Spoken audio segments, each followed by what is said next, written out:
Alors, bonjour tout le monde. Mon nom est Kevin Bilodeau. Je suis directeur des relations gouvernementales à la Fondation des maladies du cœur et de l'AVC et je suis vraiment heureux d'être avec vous ici aujourd'hui. Merci à la SPQ de l'invitation et d'avoir mis en place ce formidable panel tout au long de la matinée. Je tiens à saluer justement à l'occasion aussi mon collègue, M. David Reynaud de la Société canadienne du cancer. Vous savez, maladie du cœur, AVC, cancer, à nous deux, je dirais, on est les trois principales causes de décès, principales causes de maladies et de nombreuses hospitalisations. Ces maladies-là ont un coût individuel et collectif qu'on va aborder avec vous aujourd'hui. Notre organisation a pour mantra du savoir à l'action. Mon rôle à moi, c'est d'inspirer par le savoir, par la science, des politiques de santé publique favorables à la santé. Et c'est un peu justement la raison d'être de pourquoi nous sommes ici aujourd'hui. On parle souvent ces temps-ci de pression sur le système de santé. J'aimerais ça parler avec vous peut-être rapidement du poids des maladies du cœur et de l'AVC sur le système de santé au Québec. Il y a plus de 730 000 Québécois qui vivent avec une maladie vasculaire et plus de 47 000 apprennent qu'ils doivent vivre avec ces maladies-là et 36 000 en meurent à chaque année. Les gens qui vivent avec ces maladies-là visitent plus souvent nos hôpitaux. C'est parmi d'ailleurs les principales causes d'hospitalisation et c'est aussi des grands consommateurs de médicaments. Et une cause prédominante, je dirais, d'incapacité, donc de perte de productivité, etc. Mais pourtant, jusqu'à 80 % des maladies du cœur et de l'AVC peuvent être évitées par l'adoption de saines habitudes de vie. C'est donc dire qu'individuellement et collectivement, on peut changer les choses. Aujourd'hui, c'est le jour de budget à Ottawa et c'est un contexte idéal pour démontrer les conséquences de la consommation de boissons sucrées et de tabac et les conséquences que ça a sur la santé de la population, la santé de notre système de santé qui en a grandement besoin et aussi la santé de nos finances publiques. Et je vous dirais, si vous pensez que notre système de santé coûte cher, essayez donc la maladie. Comme on dit souvent, les traitements et la gestion des maladies chroniques représentent 67 % de tous les coûts de soins de santé au Canada. C'est énorme, avec une facture annuelle de 190 milliards. Évidemment, on ne ramènera pas ces pourcentages-là à zéro, ni les coûts à zéro, mais il y a sûrement moyen qu'on puisse faire moins pire. Donc, voilà pourquoi on veut aborder avec vous le dossier du tabac et des boissons sucrées. Commençons par le tabac. On pense peut-être que la lutte au tabac, c'est fini. Et non. Non, le tabac reste encore la première cause de décès évitable. Le tabac coûte cher en vie. Il tue un fumeur sur deux. On parle de 13 000 Québécois qui en meurent chaque année. Sur un total de 65 000 décès, c'est pratiquement un décès sur 5 qui est associé au tabac. 13 000 décès, c'est l'équivalent de la ville de Amos, La Chute ou La Tuque. On s'est bien inquiété des attentats du 11 septembre, mais c'est 4 fois les attentats du 11 septembre. C'est 30 Boeing 747 qui s'écrasent dans les cimetières du tabac chaque année. Grosso modo, le tabac est responsable de 16 types de cancers différents et 21 maladies chroniques, maladies du cœur et AVC.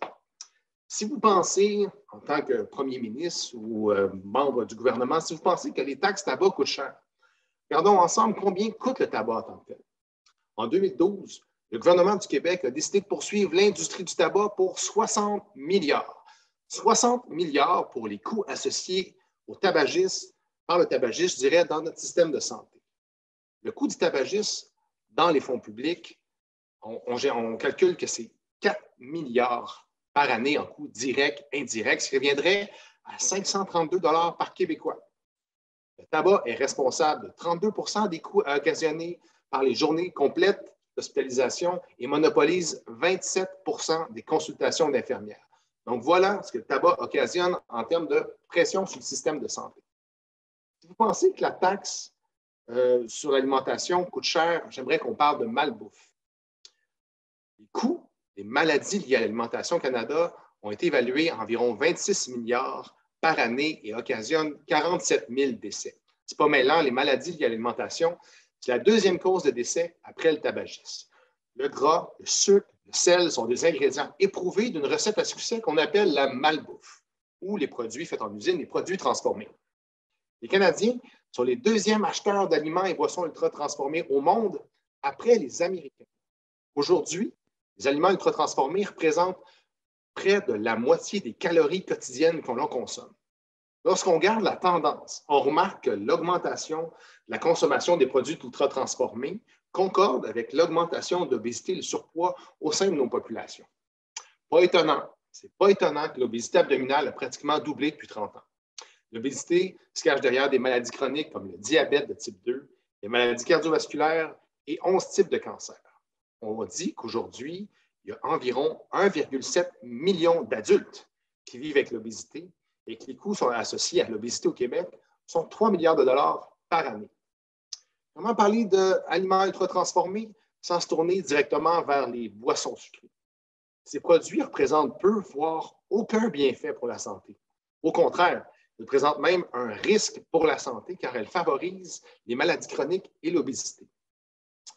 Il y a quelques années, notre organisation a financé une étude économique, une modélisation du poids et du fardeau économique des boissons sucrées dans l'économie canadienne au courant des 25 prochaines années. C'est bien ça. On prévoit qu'en 25 ans, la consommation des boissons sucrées au Canada, à elle seule, aura occasionné 1 million de cas d'embonpoint, 3 millions de cas d'obésité, 1 million de cas de diabète de type 2, 300 000 cardiopathies, 100 000 cancers, 40 000 AVC, 63 000 décès. Donc oui, ça coûte cher en vie, en productivité. C'est des familles aussi qui en sont impactées et c'est des gens qui, malheureusement, sont appelés à visiter nos institutions hospitalières, si je peux dire, sur une base régulière. Bref, sur 25 ans, les coûts associés aux boissons sucrées étaient évalués à environ 50 milliards de dollars. Quand on parle de taxer les produits malsains, c'est démontré comme une manière très efficace, je dirais, tant par les études scientifiques que par les juridictions qui ont mis ça en place. Jouer sur les prix, ça a un effet sur les habitudes de consommation. Regardez l'essence, lorsque les prix montent, la consommation tend à descendre. Et les revenus, eux, qui pourraient être générés justement par les taxes et les produits malsains, pourraient être investis dans des procédés un peu plus santé. Plus qu'une volonté de faire de l'argent et l'amener dans les coffres de nos gouvernements, les mesures fiscales qui seront présentées aujourd'hui favorisent la santé de la population puis pourraient même diminuer la pression sur le système de santé. Sans plus tarder, j'aimerais inviter Corinne Boyer de la Coalition Poids à venir vous parler des boissons sucrées et des mécanismes qui pourraient être associés. Merci. Merci beaucoup, Kevin. Tes images sont fortes. Donc, comme il disait, je suis directrice de la Coalition québécoise sur la problématique du poids qui vise, entre autres, à favoriser la mise en place d'environnements qui vont favoriser les choix plus sains dans notre quotidien. Donc, on travaille beaucoup au niveau des politiques publiques. Et moi, j'aimerais donc compléter, Kevin, en nous ramenant un peu sur les effets collatéraux de la pandémie sur les habitudes de vie, notamment l'activité physique là, qui a été également mangée un bon coup. Mais aussi au niveau de l'alimentation, on a vu beaucoup de changements et tout ça laisse présager quand même des préoccupations très importantes sur la santé de la population. Et là, on se retrouve devant des défis économiques auxquels le Québec va devoir trouver des solutions, et particulièrement ce qui a trait au financement du système de santé. Alors là, on est dans une logique où il va falloir agir à la source parce qu'il ne suffit pas à la demande ou des différentes problématiques de santé auxquelles on fait face. Donc, dans ces pistes de solutions-là, notamment, ça passe par la possibilité à toute la population d'adopter facilement de saines habitudes de vie au quotidien pour prévenir les maladies, comme Kevin l'a si bien nommé, qui sont le cancer, les maladies cardiovasculaires, le diabète de type 2, et aussi pour présenter une santé mentale qu'on appelle aujourd'hui positive, un bien-être collectif, parce qu'on a vu qu'avec la pandémie, la population a été grandement touchée au niveau de la santé mentale. On est aussi face à une population qui est vieillissante. On parle de 1,1 million d'adultes aussi qui sont atteints d'au moins 2 maladies chroniques.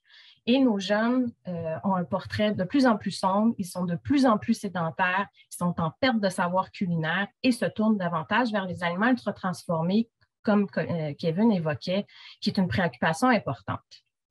Donc là, on voit bien avec la COVID, on n'a pas le choix. Il faut agir à la source du problème si on veut alléger notre système de soins et si on veut une refonte efficace. On va devoir aller vers des solutions qui sont innovantes et qui vont favoriser la santé et le bien-être de toute la population.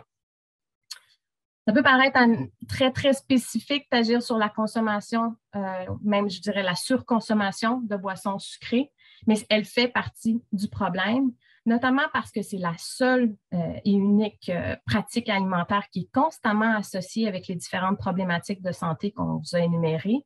C'est aussi parce que c'est la principale source de sucre dans l'assiette des Québécois. Juste à titre d'exemple, c'est 4 Québécois sur 10 qui en boivent de manière régulière.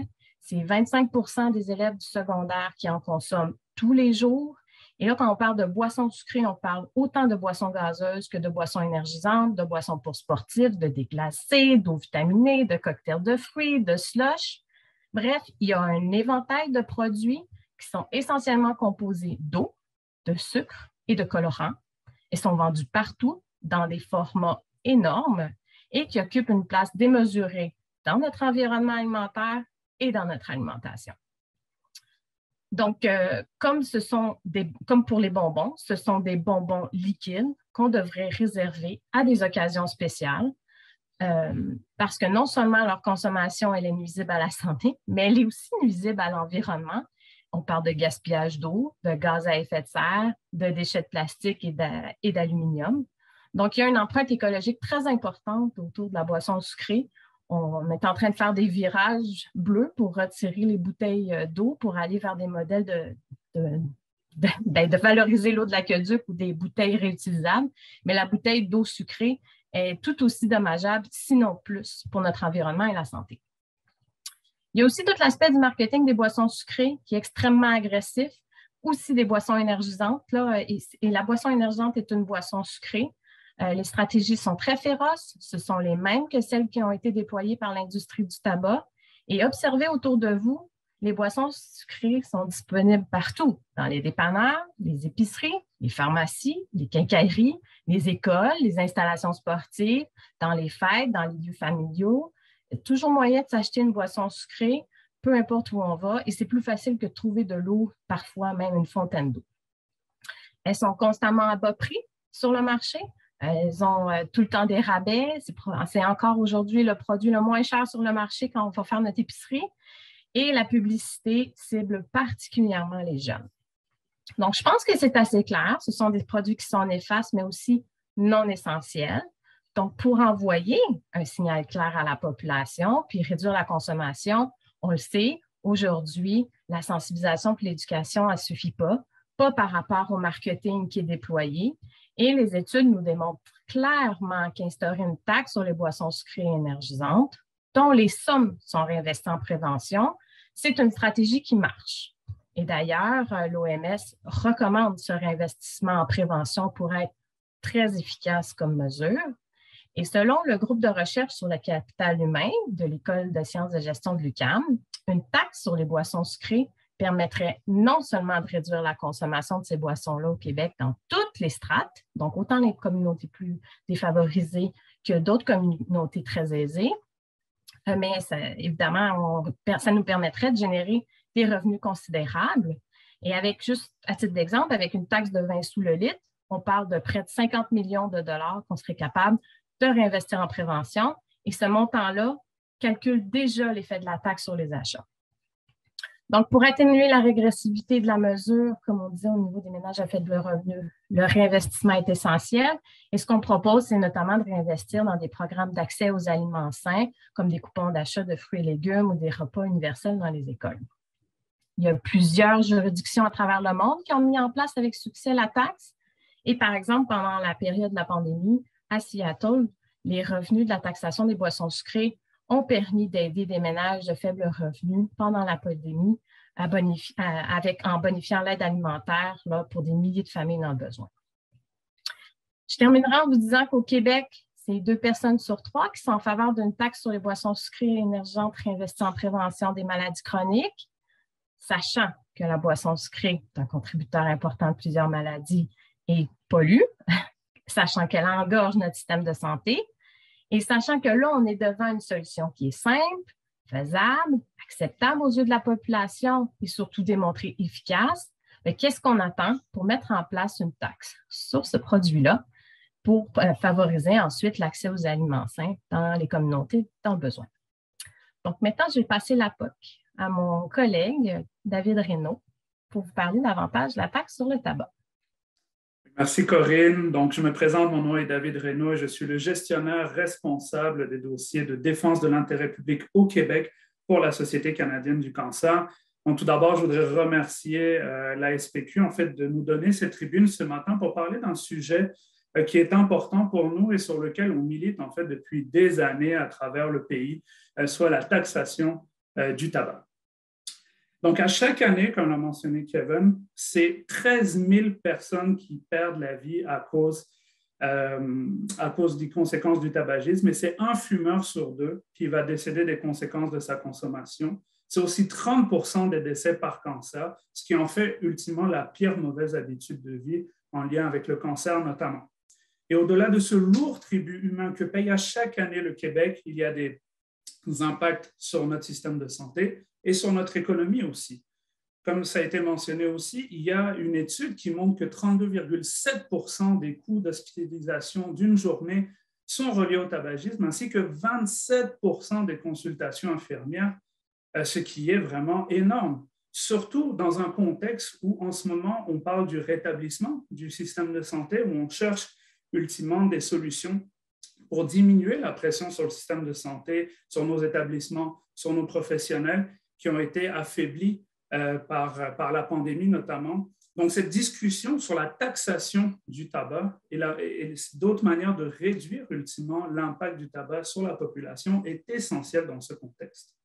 Au-delà de ça, le gouvernement du Québec estime lui-même que le tabac lui coûte 2,5 milliards de dollars par année, alors que la taxe sur le tabac, elle, en ce moment, rapporte environ 900 millions de dollars, ce qui fait un déficit annuel d'1,6 milliard de dollars de tabac, donc un déficit tabac d'1,6 milliard de dollars, ce qui est significatif dans le contexte fiscal du Québec. Puis vous allez me dire, bon, pourquoi on parle de taxes? La taxe, pas toujours les choses les plus le fun à parler, mais c'est important d'en parler parce que ça a été identifié comme le meilleur levier par des organisations internationales comme la Banque mondiale, l'OMS, et dans la littérature scientifique comme étant le meilleur levier pour ultimement réduire l'accessibilité de ces produits et diminuer le taux de fumeurs, ce qui est notre objectif. Donc, peut-être contrairement à la croyance populaire qui nous fait croire qu'au Québec, peut-être on taxe plus le tabac que les autres provinces canadiennes. En fait, comme vous pouvez le voir sur le tableau ci présenté, c'est faux. On est en fait de loin la province qui taxe le moins les produits du tabac. On est environ sur une cartouche de 200 cigarettes à 15 $ en dessous du deuxième plus bas taux qui est celui de l'Ontario. Et la moyenne nationale, elle, se situe à 62 $. Donc, on est plus de la moitié en dessous de la moyenne nationale, ce qui est paradoxal parce que notre taux de fumeur, lui, est supérieur à la moyenne nationale. Et puis, ce qui est aussi, peut-être la prochaine slide, ce qui est important de noter, c'est que la taxe sur le tabac, la taxe spécifique, est une taxe qui a un montant fixe par cigarette.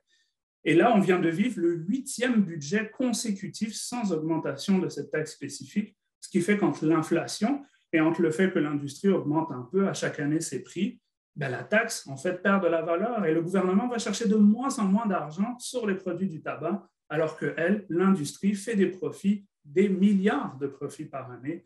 Et nous, on pense qu'il y a au moins une partie de cet argent-là que l'État devrait aller chercher afin de réinvestir soit dans la santé, dans les campagnes de prévention, de cessation tabagique ou d'autres priorités gouvernementales.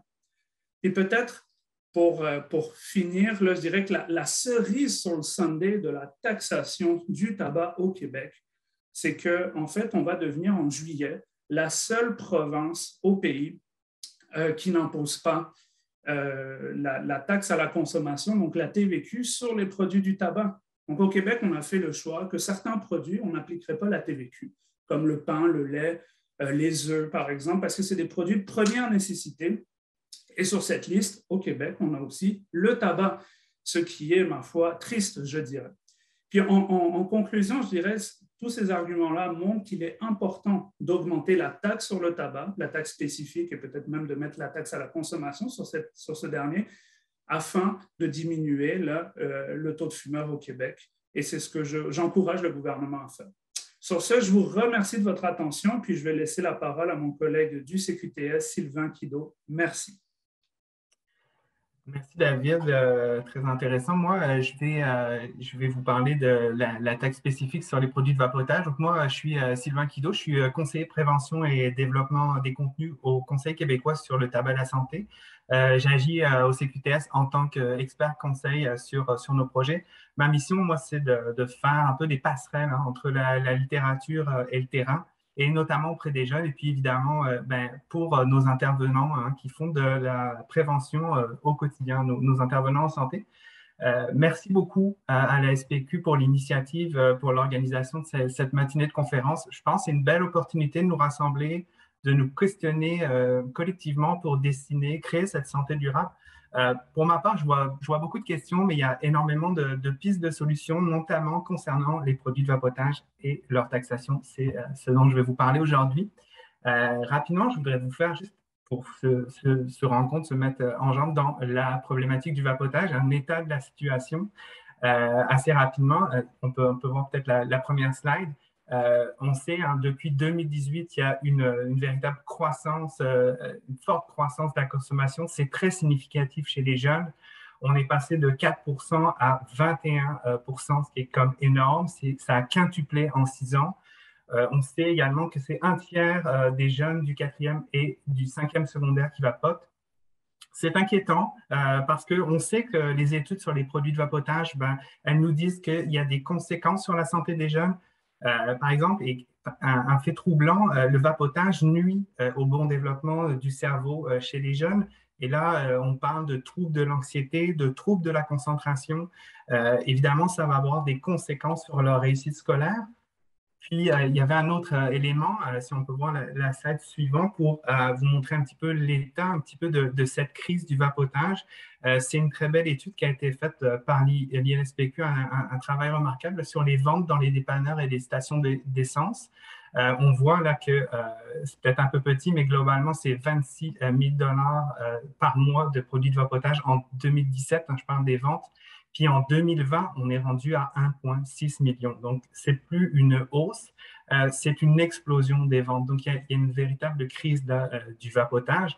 Donc, ces ventes, ça m'amène à vous parler des taxes sur le vapotage. Alors, quelles sont les taxes sur le vapotage? Alors, tout d'abord, il y a peut-être une précision à apporter sur les taxes. Je pense que c'est un but qui est assez partagé pour l'ensemble des produits nuisibles à la santé. D'abord, la taxe, le principal but, c'est de tenir les gens éloignés du produit. Donc, que ce soit pour le tabac, le vapotage ou les boissons sucrées, on ne fait pas de la taxe pour la taxe. Ce n'est pas une punition, ce n'est pas une source de profit, une manne comme ça. C'est parfois perçu comme ça, mais ça peut être mal compris comme ça.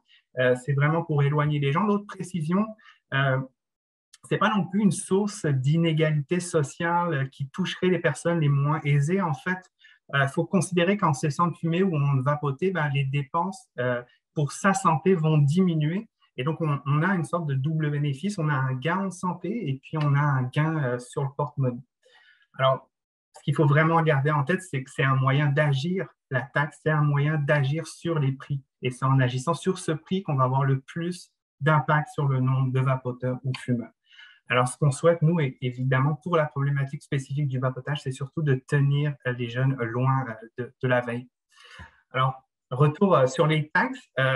Concernant, on peut se poser la question, pour le tabac, on sait que le tabac est exempté de TVQ, mais qu'en est-il pour les produits de vapotage? La réponse est différente. La TPS et la TVQ sont appliquées, sont des taxes de vente qui sont appliquées sur les produits de vapotage. Donc, si on compare au tabac, il y a quelque chose qui n'est pas très logique. Il y a une harmonisation qui devra sans doute être discutée à ce niveau-là et qui pourra donner des sources de revenus en supplémentaires pour le tabac et qui va permettre de réduire les fumeurs en augmentant le prix. Et puis, deuxième type de taxation, qui est une taxation qu'on appelle la taxe spécifique sur les produits de vapotage. Là, c'est quelque chose qu'on peut envisager qui serait commun avec le tabac. C'est une taxe qui est imposée sur le produit lui-même. La taxe, elle est calculée sur le volume du produit. Alors, ce qui est envisagé au niveau fédéral, parce qu'on sait que c'est un peu dans les cartons, c'est que pour $1, on aurait $1 de taxation pour 10 millilitres de produit. Et puis, sur cette taxe qui serait au niveau fédéral, on aurait une taxe additionnelle, un taux additionnel qui pourrait être adapté pour chaque province. Donc, encore une fois, augmenter les prix, éloigner les adultes et les jeunes du produit. Pourquoi c'est pertinent, cette augmentation? Les premières personnes qui vont bénéficier de cette augmentation, c'est les jeunes, parce que cette augmentation de $1 pour 10 millilitres et peut-être plus, on le souhaite, ça va impacter sur le prix des pods, ces petites cartouches là, qui sont utilisées dans les marques produits de vapotage, de cigarettes électroniques très connus. On sait que c'est 15 $ pour 3 pots à peu près en moyenne. Donc, chaque dollar d'augmentation compte et a un impact. Un impact qui est d'autant plus grand parce qu'on sait qu'il est 2 ou 3 fois plus important chez les jeunes que chez les adultes. Donc, c'est quelque chose de notable. Et puis, la taxe spécifique aussi sur les produits de vapotage, ça permettrait de connaître précisément le volume des ventes. Là, on sait qu'on se raccroche à, par exemple, l'étude de l'INSPQ que j'ai citée tantôt, mais on aurait des chiffres plus précis, puis ça permettrait aussi de lutter, donc, avec ces chiffres de vente, de lutter également efficacement contre la contrebande. Alors, il y a d'autres provinces qui sont déjà dotées de la taxe sur les produits du vapotage. Donc, la question qui se pose et un peu le débat que j'aimerais lancer ce matin, c'est que comment le Québec pourrait suivre cette tendance? Alors, si la taxe spécifique n'est peut-être toujours dans les cartons, mais est en discussion, il y a aussi d'autres solutions qu'on peut mettre en place. On sait qu'il y a des pays, là on a entendu parler de l'Australie, qui essaie de frapper un grand coup en faisant bannir les produits de vapotage avec nicotine. On sait que c'est une mesure quand même très forte, donc on surveille ça, mais il y a des choses, nous, au Québec, de manière plus concrète, on est plus dans une étape de questionnement, d'opportunité, de réflexion. Il y a deux pistes de solutions, deux mesures que je voudrais apporter, une pour les jeunes, une pour les adultes. Je vais aller rapidement. La première mesure, pour les jeunes, ce qui serait intéressant, ce serait de bannir les saveurs en incluant la menthe et le menthol. On sait que la menthe et le menthol sont parmi les saveurs qui sont extrêmement consommées. Donc, ce serait intéressant. On sait que ces mesures sur les saveurs, c'est en discussion au provincial, au fédéral. Et je pense qu'on aimerait tous que cette réglementation soit mise en place. Et puis, on pourrait, avec ça, rejoindre d'autres provinces et territoires qui ont déjà mis en place, qui vont mettre très prochainement en place cette mesure. Et puis, la deuxième mesure, ça serait pour les adultes, pour essayer de les tenir le plus éloignés de la vape. On pourrait envisager que l'assurance maladie rembourse les aides pharmacologiques comme les thérapies de remplacement nicotinique. Ils pourraient les remplacer 2 fois par année au lieu d'une seule fois, comme c'est le cas présentement. C'est le genre de mesures qui peuvent être mises en place. Fait que je pose voilà, cette réflexion. Pourquoi? Parce qu'on sait qu'il faut plusieurs tentatives pour arrêter de fumer. Donc, ça augmenterait nos chances. Alors, pour conclure, ce que j'aimerais dire par rapport à la taxe sur les produits de vapotage, c'est que c'est une bonne occasion là, de s'interroger collectivement sur la manière dont on doit considérer les produits de vapotage. Le constat aujourd'hui est simple, c'est que le présumé outil de cessation tabagique pour adultes, il s'est transformé en quelques années en une nouvelle cigarette pour jeunes. Je pense qu'il est nécessaire d'agir, de s'interroger. La taxe sur les produits de vapotage, c'est une des solutions les plus efficaces, on le sait. Puis, c'est une opportunité qu'on a là, de tirer des enseignements qu'on a eus pour le tabac et de ne pas recommencer là, les erreurs du passé. Puis, si je peux me permettre, c'est pour ce qui est de la hausse des taxes sur les produits du tabac, je vous invite à consulter une fiche qui a été produite par le CQTS puis réalisée en collaboration avec mes collègues ici, David et Kevin de la Société canadienne du cancer et de la Fondation des maladies du cœur et AVC. Sur ce sujet, elle est disponible sur le portail Québec sans tabac. Vous trouverez facilement les liens. Voilà, merci. Merci beaucoup, Sylvain. Également, il y a une fiche de ce même genre qui a été créée sur la taxation des boissons sucrées avec les mêmes partenaires et incluant aussi d'autres organismes comme Capsana et Diabète Québec. Donc, on vient de vous démontrer à quel point il est important de prévenir l'apparition de nombreuses maladies chroniques qui sont toujours en croissance et qui surchargent notre système de santé. Et on vient de vous présenter probablement une des mesures les plus efficaces au niveau de la transformation de certaines habitudes de vie et dont les données sont au rendez-vous pour démontrer qu'on réussit à réduire certains comportements qui auront un impact sur ces maladies chroniques. Donc, merci beaucoup.